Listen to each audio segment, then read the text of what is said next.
Se os anos 50 foram a explosão do rock raiz, os anos 60 foram o ano em que o mundo inteiro virou de cabeça para baixo.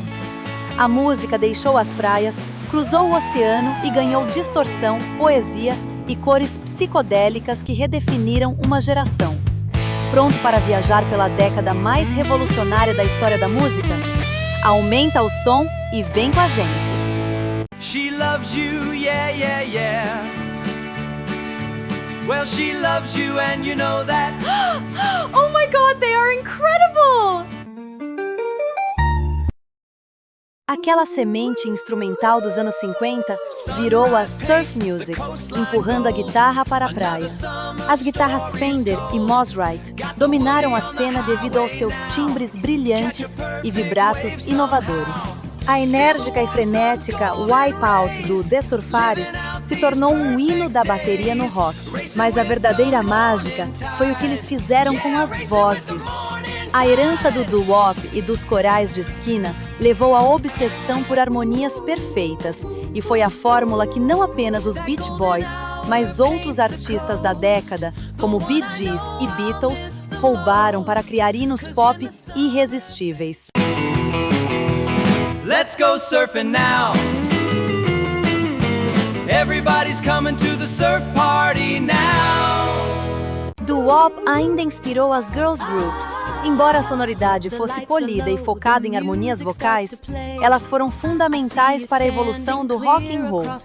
O produtor Phil Spector usava guitarras distorcidas, baterias pesadas e muitas camadas de instrumentos nos discos de grupos como The Ronettes. Essa técnica de produção agressiva e grandiosa influenciou diretamente o rock britânico e americano. Grupos como The Shangri-Las cantavam sobre motoqueiros rebeldes e bad boys, como no clássico Leader of the Pack, regravada por Twisted Sisters nos anos 80, trazendo a estética e o comportamento do rock para o universo pop feminino. Please Mr. Postman, das The Marvelettes, foi regravada pelos Beatles. Look over here! Look over here! Paul!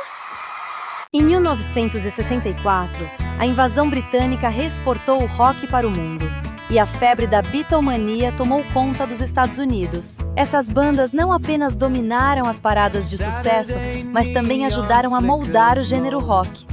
Elas eram obcecadas e fortemente influenciadas pelo blues e pelo rhythm and blues, de artistas como Chuck Berry.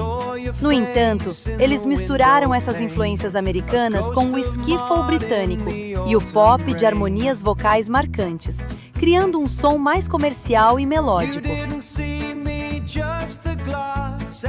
Grupos como The Rolling Stones, The Animals e The Yardbirds baseavam seu som diretamente nos mestres do blues de Chicago e do Delta, como Muddy Waters e Howlin' Wolf.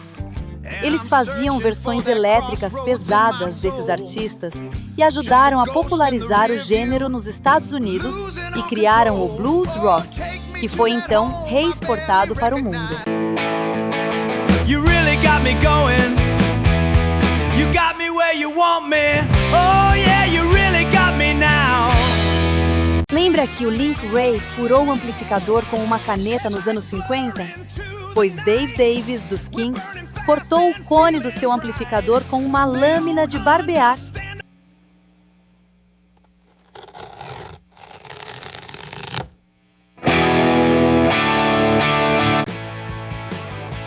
A distorção furiosa de You Really Got Me deu luz ao garage rock e mudou tudo. Lançada pelo The Kinks em 1964, é a música mais famosa e creditada por popularizar e consolidar o uso dos power chords no rock, acordes de duas notas muito usados no rock e no metal. Embora guitarristas de blues e os primeiros músicos de rockabilly já fizessem abafamentos e usassem a base de duas notas, o The Kinks transformou o power chord na força motriz da música. O som direto e agressivo inspirou milhares de jovens a começarem bandas em suas garagens, criando a base do movimento garage rock.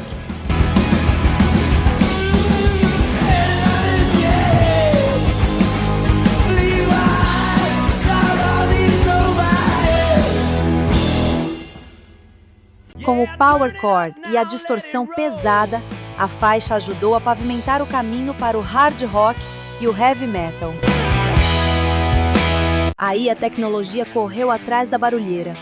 A distorção virou arte, com a chegada dos pedais de efeitos fuzz, como o Fuzz Face e o Cry Baby.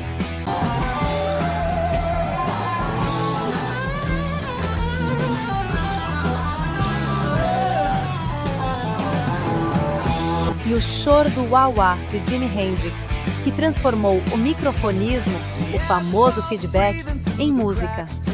Bandas seminais como o Blue Cheer pegaram o blues rock, entupiram de fuzz e criaram uma parede de som ensurdecedora. A música do Blue Cheer é amplamente considerada proto-metal e hard rock psicodélico, ou acid rock. Diferindo do blues rock refinado praticado por Eric Clapton no Cream e Jimi Hendrix no Experience. O Cream e Hendrix usavam desses efeitos, mas tinham um grande virtuosismo, temperado com improvisações longas e sofisticadas, baseadas diretamente no blues e no jazz. O Blue Cheer priorizava o som puro, bruto e agressivo, focando em volume ensurdecedor, feedback e peso, sem se importar com a refinada técnica instrumental. Enquanto Cream e Hendrix elevaram o rock psicodélico e o blues rock a níveis lendários, o Blue Cheer é creditado como um dos verdadeiros precursores do heavy metal. A lendária versão deles para Summertime Blues, de 1968, é frequentemente citada como uma das primeiras músicas pesadas na história do rock. A sonoridade cavernosa, o volume brutal e a sujeira das guitarras do Blue Cheer influenciaram estilos que vieram décadas depois, como o punk rock, stoner rock e o grunge, afastando-se do tradicionalismo do blues.